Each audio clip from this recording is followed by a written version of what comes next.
encouraging stuff, honest conversation. I always put my biblical spin on everything because that's my foundation. My name's Bubba. What is up?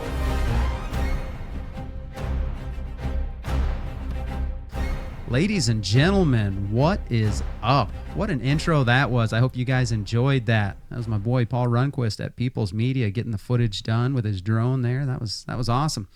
Welcome to another episode of the best. I'm biased. It's really not the best, but we're trying. The best, fastest growing real life podcast on the market. Notice I didn't say new anymore. I was told stop saying new. You've been at it for 2 years. You're not new. So that was it. If you are new to the podcast, let me tell you, you are in the right place. It's not by accident. However you got here, there is no accident. We're glad to have you here, and we appreciate your support. We're trying to create something good here. You need more good things to consume in the world today. There's a lot of garbage out there, a lot of crap, a lot of stuff trying to stir us up. No, this isn't that. We're trying to do something good, encouraging, challenging, and entertaining all at the same time. So stick with me. If you like what you hear today, please make sure and subscribe wherever you're listening or watching, and give us that 5-star rating on Spotify and Apple Podcasts. If you want bonus content, maybe get in on our next merch giveaway, daily episode teaser reels, follow us on Facebook, Instagram, TikTok. That's where all that stuff's going to be. I don't think you'll be disappointed by anything we're putting out there or anything we have put out there, so feel free to go back and consume as much of our content as you want. But let's get this episode started right now. At first glance, today's guest, if you're watching on video, I'm pointing to him. See, that's another thing. I'm going to save it for the Dumb Dad segment. I act like everyone watches video. Most of us don't. We just listen, right? So everything I do with hand gestures, people don't see. So I need to get better at this. But at first glance, today's guest is just another factory worker and co-worker of mine at the premier ambulance manufacturer in the country, Lifeline Emergency Vehicles. Think that earned me some brownie points with the brass? I imagine that will I help hope so. a lot. I hope so. But he's not just another guy that I convinced to come on the podcast. You guys know my theory. Everyone is interesting. Everyone has a story to tell and opinions to share. This guy may operate one of the most complex and expensive pieces of equipment at Lifeline during the day, but in his free time, he's an avid runner, podcast listener, and banana ball fanatic. Allow me to introduce former Las Vegas bartender to the stars turned Midwest bender of metal, Mike Cook. What is up, man? Hello, Bubba. Thanks for having me come out here. I appreciate it. I don't know how you got through my layers of representation and lawyers and agents. Somehow you manipulated that, and here I am. So, yep, you're here. Nice work. Thank you. Yes, sir. Yeah, it's kind of refreshing not to have to reach out to every single guest on Instagram and feel like I'm bothering them or pestering them. I like to talk to regular people too because, like I said, they're interesting. You're no exception. So really quickly, even though I always try and hype my guests up in that little intro or whatever, but just real quickly, tell the audience a little bit about yourself, who you are, kind of age, family, hobbies, what you like to do, and then we'll get into it. Well, I'm Mike Cook. I'm 51. Youngest of 5 kids. Love my parents, love my brothers and sisters. 2 children, amazing people. And I love running, like you said. I love banana ball. And bartender to the stars, I'll tell you, the stars were the blue-collar people that would come sit with me that I've met and I've retained friendships for a long time. Steve and Julie from Texas, Art and Linda from California, Derek and Donna from Kansas, and I mean they're just amazing people that just like you said, regular people, yep, but just made a gigantic impact on my life, and when I would see them just would brighten my day. So they were the stars. Okay. And it was a privilege for me to serve them. Yeah. See, I'll spin it, because the way you break the algorithm is you grab people's attention and you get them to stick for 5, 10, 15 seconds. So when I say bartender to the stars, they're thinking, oh my gosh, who has this guy served? Yeah. Michael Jordan at the high stakes table? No. But I love that. I love you give some shout outs there. So you are an extrovert. You said that's kind of your world, right? As far as relating back and forth with people like that? The manufacturing industry is alien to me. Okay. Service, bartending is really my natural habitat. Okay. Cool. But I'd much rather be here in manufacturing in Iowa than anywhere else. Oh, all right. I like it. Well, first things first, I got to thank you. You were one of the, I don't know, what'd we say? Probably by the end of the day, what'd we have? Maybe 30 people out there at the first ever podcast reunion open house. You were one of them as a fan, but also as a future guest because your episode was in the works. Now here we are today, actually getting it done. So I got to thank you for coming to that. What'd you think of that? What did it meet your expectations? Were you thinking bigger? Were you thinking smaller? I didn't know what to expect. Me and neither. It definitely exceeded my non-expectation. Yeah. You know, I met some great people.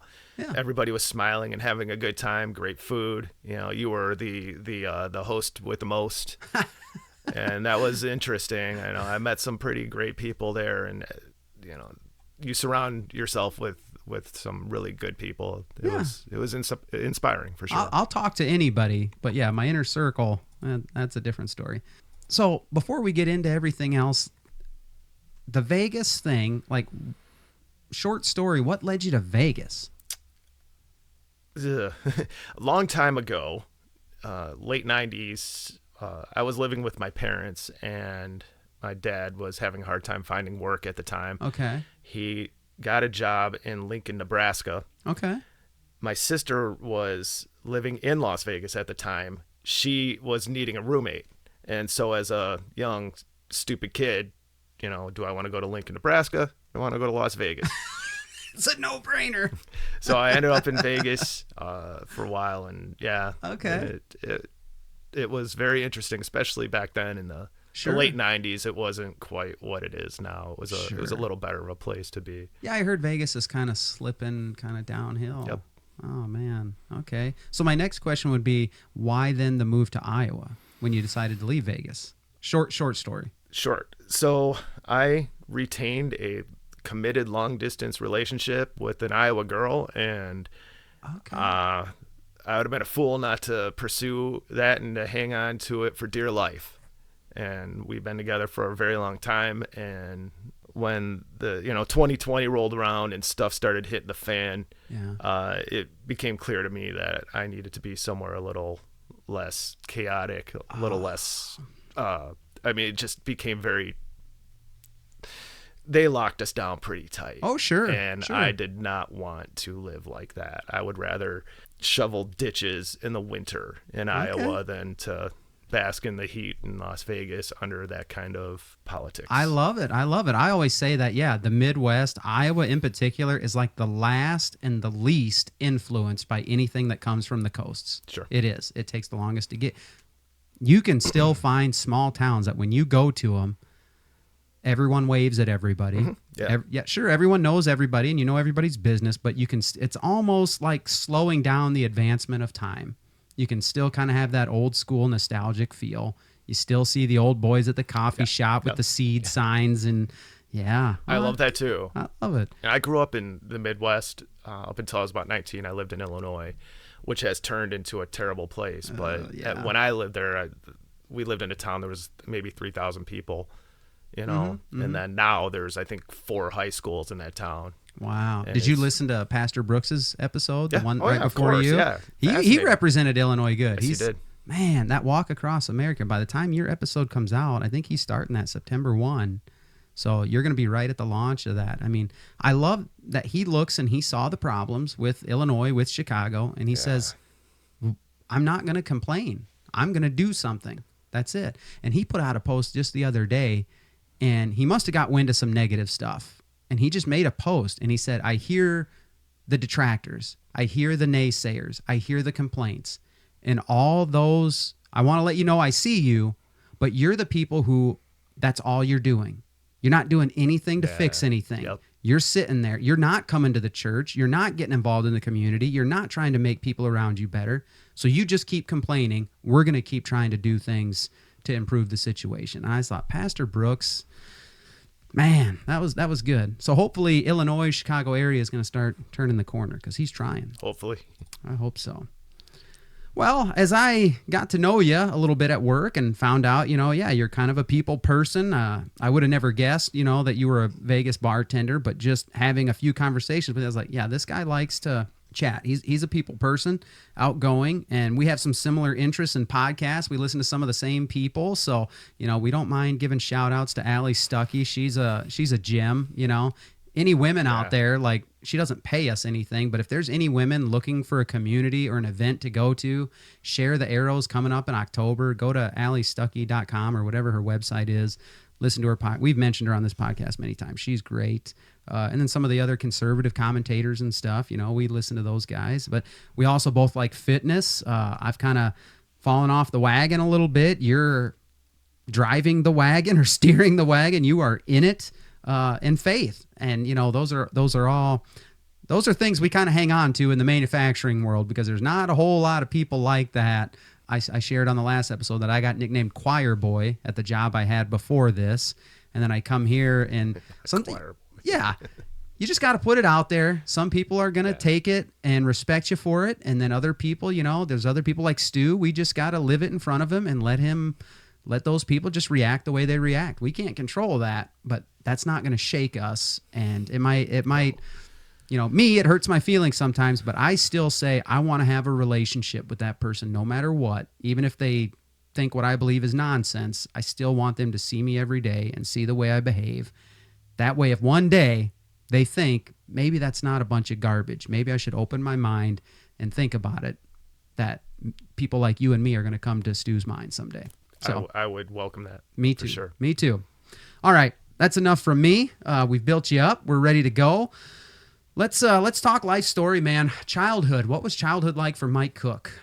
I grew up in the Midwest, so quintessential Midwest upbringing. Mom and dad, the two greatest people on the planet. Oh, and there we go. I will fight you for that opinion, for sure. They are the most, of examples of a man and a woman on the planet. They were the best. Good job, Mom and Dad. Yeah. Love it. And they're, they're with Jesus now, and that's okay. And brothers and sisters, and it was always family, Good. Christmases, and there was always dinner on the table, no matter how hard they struggled. And it was just, we took care of each other. They took care of us. My parents did, and they were Mama and Papa Bear. Okay. And if you smarted off to Mom, Mom and Dad killed each other trying to get to you to kill you. Yeah. So they wanted to get to you first. So you respected them. Sure. You respected the community. You came home when the street lights came on. You rode your bike all over the place. Yep. There was no social media. I'm 51 years old, so I grew up in the 80s. It was a great way to grow up. Sure. You bled, you drank from the hose. You go. Picked up snails in the creek. You did all that disgusting stuff. Yep. And that nobody lets their kids do. And you watch Saturday morning cartoons. You ate 6 bowls of sugar cereal for breakfast. Yep. There was no seat belts. Nope. Mom and Dad chain smoked in the car with the windows rolled up and the AC blasting. Oh my gosh. This is like a trip down memory lane for a lot of my listeners, man. I look at the analytics and they're my generation and your generation kind of stacked on top of each other. I wouldn't change a thing about my upbringing. Absolutely. And anything I've done good in my life comes directly from that. Anything I've done bad comes from some sort of outside influence. Any negative thing is an outside influence I listen to that I probably should have not listened to. That's good. They were just a great influence, and I don't know. I'm attracted to that now when I see people that you can almost tell. You can almost like spot each other from across the room. People that are going to be good for you. Mm-hmm. You become discerning after a while. Yeah. So that was it. I grew up. Graduated high school and whatever. We had the same group of friends. I still have a friend that I met in the 5th grade. That's 40 cool. years ago. I just saw him last night. Is that who? That's who you went to Illinois with? I was out in Illinois. Okay. And I just saw him last night. And I was with my sister and my brother-in-law. Did you guys stay connected, or did you like reconnect over social media? We just stayed connected. Did you really? Yeah. Wow. We never. Everywhere I've lived in New Jersey and Kentucky and Vegas, and Wow. He either came out to visit or I'd go out to visit. We just have always hung out. Sure. So cool, man. There's some wisdom in what you said. I hope the audience picked up on that. Like when you're talking about your parents, and like you could say, okay, when you're talking about your foundation, everything good came from them and what they provided and the wisdom they gave you. You noticed when things got bad, it was when it was an outside influence. I tell my kids all the time, I can look, if our lives are a storybook, I can look at the first 20 years I didn't have Jesus. And a typical kid, whatever. But high school, well, you do it. If you don't got Jesus in high school, you're going to, most kids, not every, there are some good kids out there, but if you're like me, the athlete, the jock, you think you're hot stuff when really all you are is big fish in a small pond. You're going to have a pretty good high school career and think that's all there is to life or whatever. But when you come to Jesus and you realize, oh, this is what the good life is. And then you can kind of compare, even if I had a moment about a year or so where me and my wife weren't doing so good and kind of backslid a little bit. And I look at everything that happened in that little year and a half and it was bad. And it's like, okay, when you're walking with Jesus, everything's good. When you're not, things go bad. And so I have reminders. Okay, what was I doing when I wasn't with Jesus? So when my kid, I'm not trying to alienate my audience. A lot of people got a lot of different opinions about, tattoos or smoking or whatever. But I just look at the things I was doing when I wasn't with Jesus. High school and that one little year or so where we were backsliding.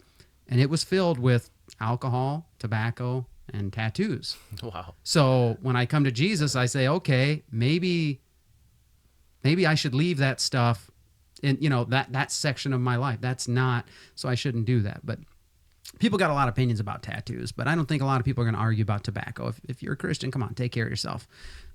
Let go of that stuff. But anyway, yeah, you can just clearly see everything good with Jesus or, with mom and dad, that foundation. It's when we do our own thing or when we listen to the outside world, well, then all bets are off. Absolutely. I mean, bring on the pain, suffering, and consequences, Yep. all in the name of seeking pleasure, Yep. whatever it may be. So there you go. Well, that's enough wisdom for this episode. I think we can just sign off. That was good for everybody. We've solved the world's problems.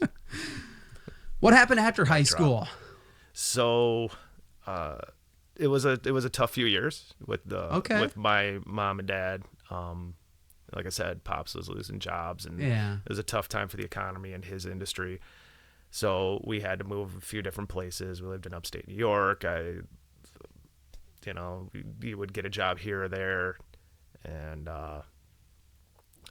ended up in, like I said, New Jersey for a few years, which was an interesting Really? time. Yeah, right as I turned 21, and back then it was a really neat time out there. I lived 20 minutes from the beach, an hour from New York City, an hour from Philadelphia. I was 30 minutes from Atlantic City. I could walk out my backyard into the woods.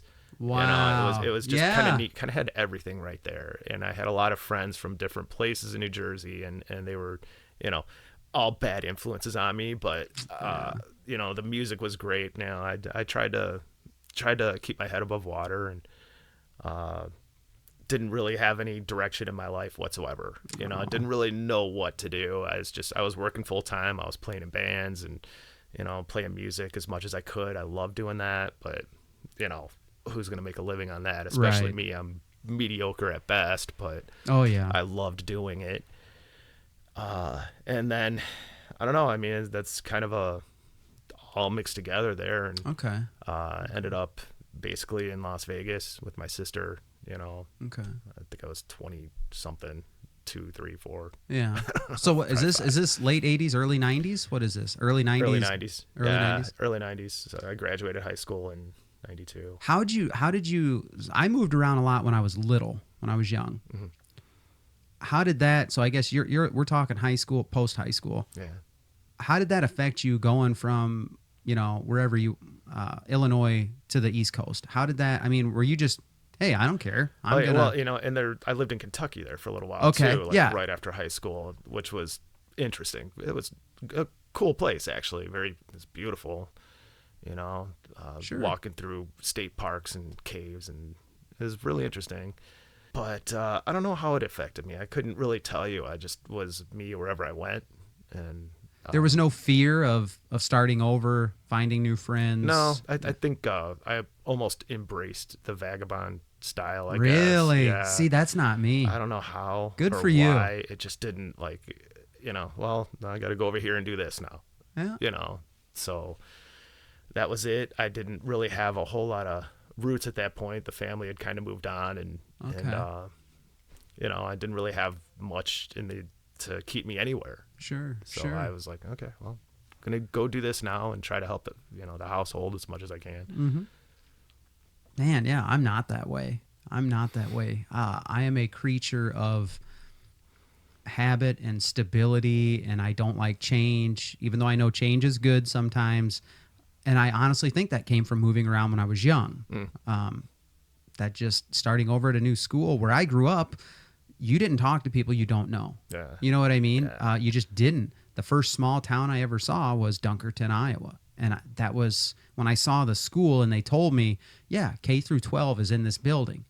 And it was about as big as the junior high school that I came from. And I said, there's no way. You can't fit. And they go, no, there's 800 people in this town, this is different. It was weird. So yeah, I just always had that thing where I stick to myself. And I hear people say that now. They say, Bubba, you always look like you're mad when you're walking. You look like you're mad.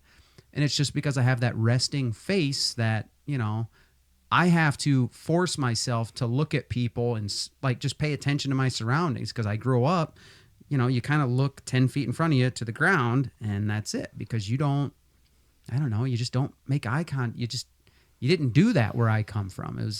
So I think that affected me for sure. That's why I'm kind of an introvert. But then you get me around somebody I'm comfortable with or a group of people that I know, and I'm like Doug Heffernan. I try and be the straw that stirs the drink, make people laugh, The man. host with the most. That's right. That's right. I saw that.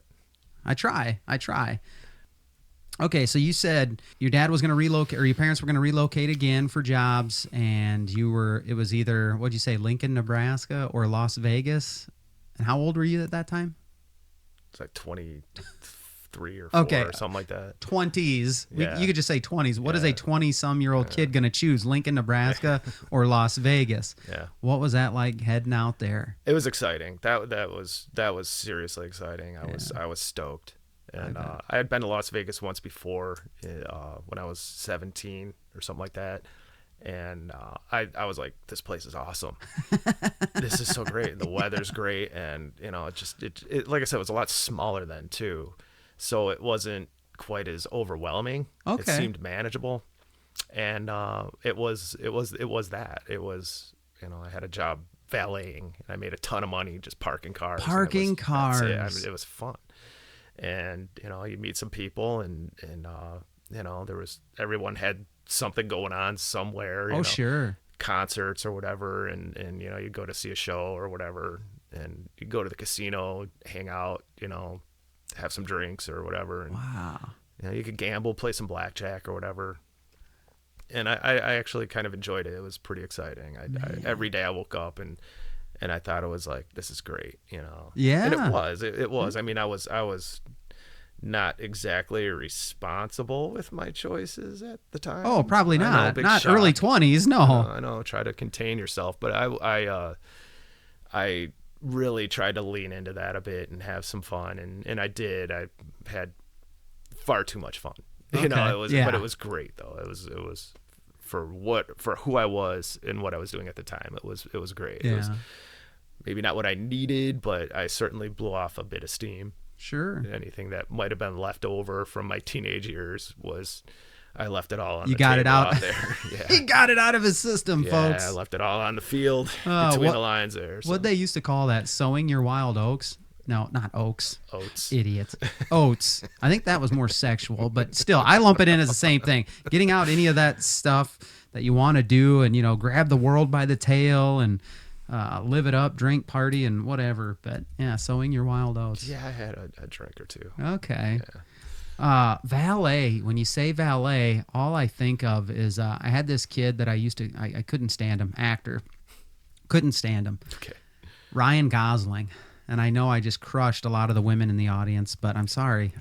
Ryan Gosling, Brad Pitt, especially when Brad Pitt got buff for Troy, I was like, I bet you I can still beat him in arm wrestling when I was bigger. Oh, they're paper tigers for sure. Exactly. It's all for show. Yeah. They're not built for go. But then Gosling comes out with this movie, The Fall Guy, and he made the movie just looked fun and exciting. And so I was like, I got to see that. That movie just looks fun. It's about being a Hollywood stuntman. Probably no big story. And so I went and saw the movie and I was like, yeah, that was fun. That was great. But he's a valet at the beginning of that movie or somewhere near the beginning of the movie. And he just made valeting look fun. It was. Like, what's the coolest car you got to park? Ferraris, Bentleys. What? Tons of Porsches. Yeah. Yeah, I worked some high-end places. And they just... yeah, I know.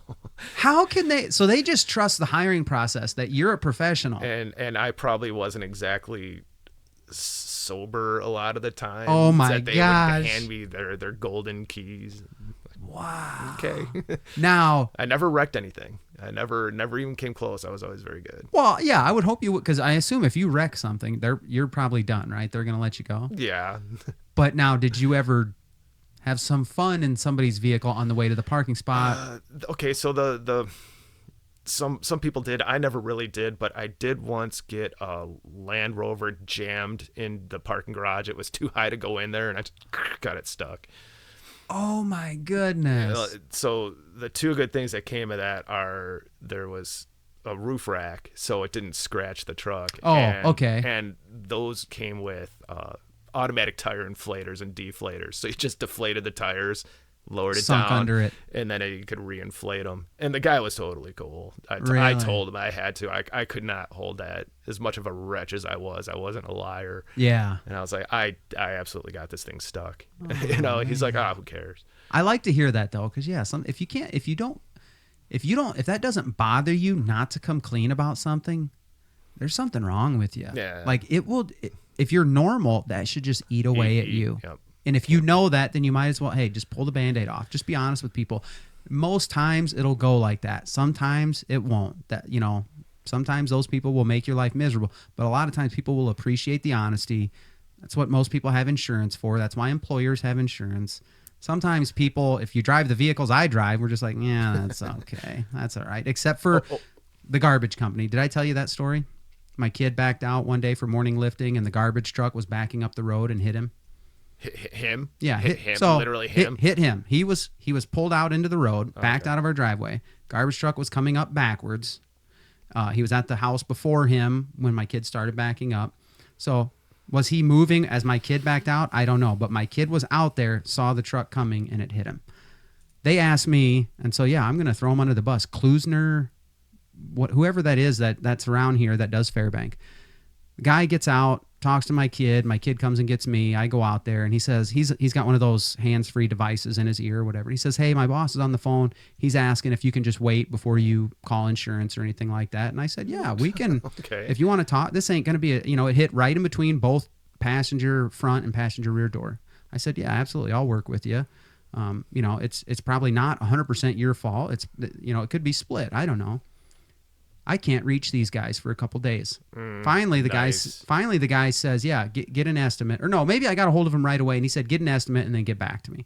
So I get an estimate for like kind of a cheap fix, some salvage doors, whatever, no trim, and then kind of a medium fix. And then, okay, full, let's replace doors, paint match, trim match, everything. And I said, I think I'm going to go middle of the road. What do you want to do?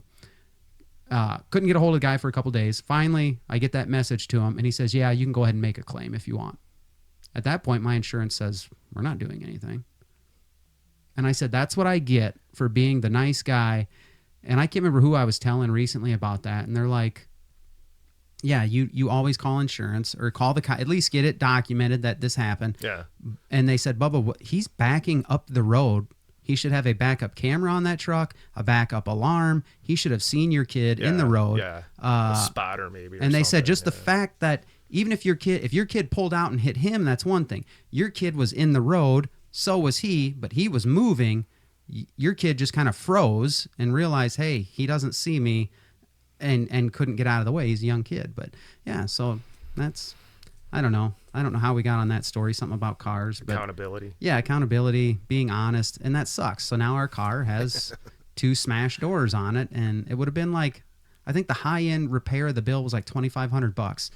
Klusner, metal or garbage recycling or whatever they're called, You want to split that? You want to pay $12.50 each? I'm down. Yeah. Instead, nope, they said nothing. Go ahead and make a claim, and I got stuck with it. And I'm Yep. like, well, forget you. Yeah, that's great. That sucks. Be honest, people. Be good, upstanding people. That's it. Okay. Yeah. What else did I have based on what you said there? Oh, I like how you said everyone has something going on. Like the hustle and bustle, the people you would see. I think that way whenever I go to an airport. People hate traveling. I love to travel. I love going through airport, and I love all of it, even the stuff people hate, because as I'm waiting in a line or I'm going through this or I'm taking my shoes off, I see people and everyone's doing something. Everyone's going somewhere, whether it's a meeting or flying home to family. Everyone's doing something other than, I'm not going to work right now. I'm out doing something different than work. So to me, it's fun and exciting. And I love thinking about people like that everyone's doing something. So you're the one that likes going to the airport.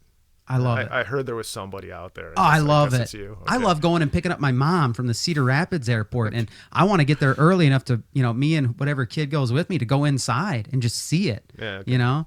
But then my mom, she was kind of mad at me that I scheduled the open house the weekend I did because she wanted to come. She supported us quite a bit. She helped out with shirts and hats and all thanks, kinds Mom. of stuff. Yeah, thanks, Mom. I love you. Yeah, and give a shout out to that. Yeah, big shout out.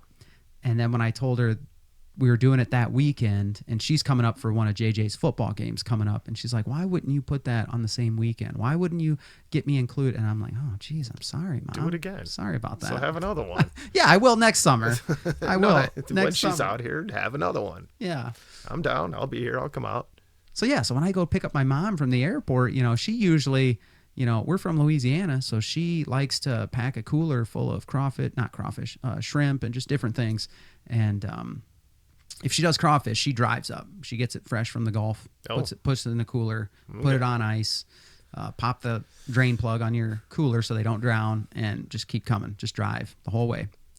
But we go to the airport. Well, how do you ship shrimp and all these different Cajun dishes? Your luggage isn't luggage. It is an igloo cooler with the handle, so it looks like Samsonite handle, but then it's an igloo cooler with a padlock on it. And I remember the first time I saw it coming along the baggage claim, and I was like, Mom, that has to be you. And I made a joke. I said, boy, that is some redneck Samsonite right there. Redneck Samsonite. The next time I picked her up, because she does like embroidery and vinyl, and she had a whole sticker on there that said redneck Samsonite. And I was like, oh, absolutely should patent that. She should. Right now. And every time. And sell that product. People are watching that igloo cooler go, and they're like, who's going to grab that? Who's going to grab that? And then sometimes I tell my kid, go grab Mom's cooler, would you? Just grab it. And like, I'm not grabbing it. You grab it. So we do. But, oh, that's good. I'm serious about patenting that, though. That's. Yeah, get on that, Mom. Come on. That's good stuff. I can't read my own writing. I wrote it. Valet, Fall Guy, Airport, Readers? I didn't say anything about Readers. Raiders? Raiders. You would know if they spelled that. Oh, yeah, Raiders, duh. Okay. Yeah, my favorite football. I can't even read my own handwriting. I have reader glasses now. That was just a guess, too. That was good. And I thought it did say Raiders, but I was like, you. I wouldn't have said that. We didn't talk anything. Of course, Las Vegas Raiders. You got reading glasses or no?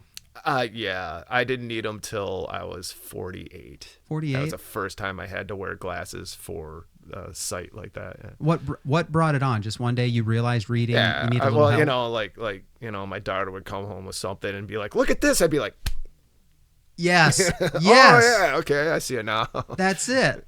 That's when my kids notice me starting to pull stuff away. They say, "Man, maybe you need some." And I was like, "No, I don't. I can't read it up close. I need it to be a little farther away." Then I started to notice in the morning. This year I'm trying to get back in the groove and do the Bible in a year kind of thing. So I'm reading in the morning. Well, man, you got to get coffee and your eyes just naturally can't focus first thing in the morning. So those readers have come in handy big time. So you just get a cheap pair, not a big deal. Right. Yeah. I think I did like go to Dollar General. That's what I got. You grab a package and you grab a pair of glasses and But they work. Has your daughter or has anybody seen you with it and been like, oh man? No, everybody I know wears glasses. Okay. Everybody in my family, yeah, they either do wear them or need them pretty much all the time. I think my kids were a little deflated the first time they saw me with them. They're like, look at my dad. He's getting old. My daughter might have poked a little bit of fun at me, but she's always had to wear glasses. She got her sight from So you got something the on other her. side. Yeah. She got her sight from the other side of the family. So Okay. Somehow we got on Raiders because I wrote down Raiders in my notes. So let's get to that. Okay. Las Vegas. Raiders weren't there at the time. No, they were building that stadium. They were building it while you were there? Yeah, I wouldn't play it. It wasn't finished before I left. I would love to go back now. I mean, that thing is a spectacle. The Roomba. Is that what the shape of it, you mean? It's a Roomba. Yeah. Oh, wow. I wish I hadn't heard that one. But, I don't know anything about it. So. no, I heard it's like a family, maybe not family friendly, but like a friendly at a tourist. Raiders Yeah. event, No, yeah, not a game. No, I'm saying the stadium, just the stadium. Okay. Like they do tours and stuff. So like if you come in for whatever and you're going to do the casinos and do the strip and do all that stuff, I guess like a tour of Allegiant Stadium is like on the list. Like you're going to want to sign up to do that I and believe see it. that. It's one of the most modern stadiums in the country. Yeah. Yeah. Man, I'd love to do that. And they're building that ballpark now for the A's that nobody will go to.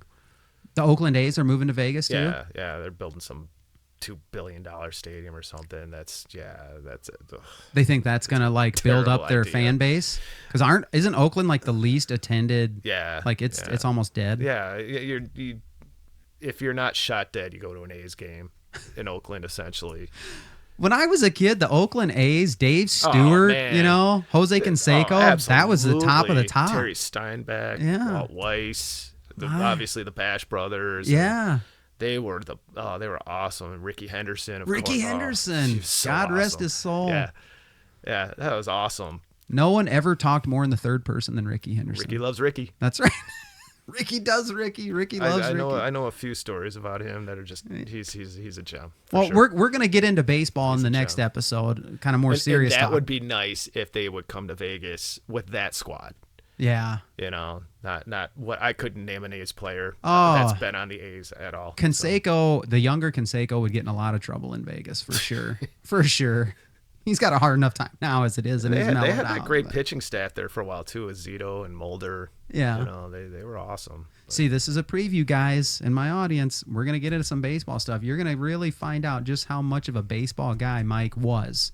My goodness, this guy's got a plethora of knowledge that is going to make you...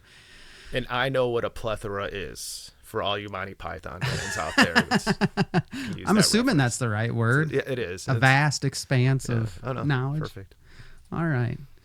Anything else you want to include in this thing that we didn't hit on? Any funny stories? Any? You will, though, and I never had crawfish, so I'm gonna want one or two. So crawfish. You've or never whatever. had crawfish? So when I worked at the casino, as a bartender, the 40% of the work staff was Filipino. Okay. And they would bring in these dishes and be like, "Try this," and I'd look at it and turn green because whatever was in there was probably still alive. And so and it'd have claws on it, and I don't want to eat something that looks like it did when it was living. Yeah. I really don't. So Yeah. I'm picky that way. And they would just put it up to their face and just slam it down and wipe their face off, and it was I'd turn green. So that's why Okay. crawdads, crayfish, whatever. I never tried it. So Oh man. Let me tell you. You might have to hook me up. Okay, I can definitely hook you up for sure. But let me salvage the Filipino name here. We got a Filipino lady that goes to our church, man. And when we do potluck once a month because you're supposed. What does the Bible say? Get together, break bread together. Church ain't supposed to be 1 hour on Sunday, get in, get out. No, you're supposed to do life with each other. Absolutely. And when she cooks for potluck, and she doesn't do it every month, but when she does, and she makes homemade egg rolls, rangoons, different Filipino, Asian dishes. Bro, it's good stuff. Okay, I could get into that. I'm going to have to invite you. could When get I into know that. she's making stuff, you can come worship with us and have some All of right. Angie's Filipino cuisine because, no, it's nothing that's going to turn your face green. Yeah, I At the could get look of into it. that. Okay. They were pretty based in their what they ate. It's Yeah, just, that's I funny couldn't how do it. cultures are so... Yeah, okay, so crawfish. So there you go. Lesson number 1, it's always crawfish. Crayfish is definitely out. Yeah, that's how it's spelled. Don't say crayfish. And if you want to say crawdads, you're just screaming, I'm a tourist, I know nothing. What about Yeah. mud cricket? No, mud bugs. Mud bugs and crawdads. I hear people say all the time, and they're acceptable, but you're giving it away that like, I know not, and that's okay. That's okay. If that's not your thing, it's always been crawfish, always been crawfish. And let me tell you, it is the best. Even I get it. They look like mini lobsters. They're a little scary, but it's the same thing as a lobster. You're not eating outside. We're just getting the tail meat. That's it. Yeah. The little bit of meat that's in the tail. So it's how you prepare it, how you cook it. And a lot of people, I messed up my first 2 crawfish boil. My dad used to always do it for me when he would come up here and we'd do a crawfish boil. My mom, she really didn't know how. My uncle's the best. My uncle Rob down there, Louisiana State Penitentiary. This guy, I got him on the phone. Works there? No, he's there. He's inside. Yeah, Okay. He's on the inside. But hopefully getting out here in a few years. Hopefully that'll be awesome. But he's the one I remember. You'd go to John Slidell Park in Louisiana. He'd have his pot. He'd have his burner. And we'd just do a whole day there boiling crawfish and everything. And with a crawfish boil, you're not just eating the crawfish. Let's say your first couple, you're like, Bubba, I tried them. They're just not me. Well, guess what? We got chicken thighs in there. We got hot dogs in there. We got pineapple is the kind of the newer thing. You throw a whole pineapple in there. You get that sweet and spicy. It's really good. There's plenty of other things. Mushrooms. I love mushrooms. So you boil them all together. But okay. yeah. Yeah, I'm down. Man, I will definitely hook you up. All right. So we can do that. We can do that for sure. All right. I mean, we're getting so far off, but that's the nice thing about having your own podcast. It doesn't matter. The script is so big, and if we go down any avenue, we can because the investors aren't standing over there, they tapping don't their care. watch and feeding you. If you want a say, if you want to invest. I mean, look at all those We're here. investors over there. Yeah. What an operation this is. Usually, you're lucky. Usually my son is laying down playing video games over there. Yeah, okay. And he's the green room. If we say something stupid, if we try and talk like Gen Z culture or something, he'll correct us. We can bounce it off him. Don't worry about that. But he's not here. Until you don't have to worry about that. Yeah, you're full on Gen X. Gen X. I'm tail end of Gen X, technically beginning of millennial. But if you grew up in the tail end of Gen X, you're going to represent way more of that late 80s, early 90s than when you say millennial, you think of a certain group. I grew up Guns N' Roses, Saved by the Bell, old school baseball, old school foot. Like, yeah, I'm more Gen X than I am millennial by far. But okay, let's land the plane, shall we?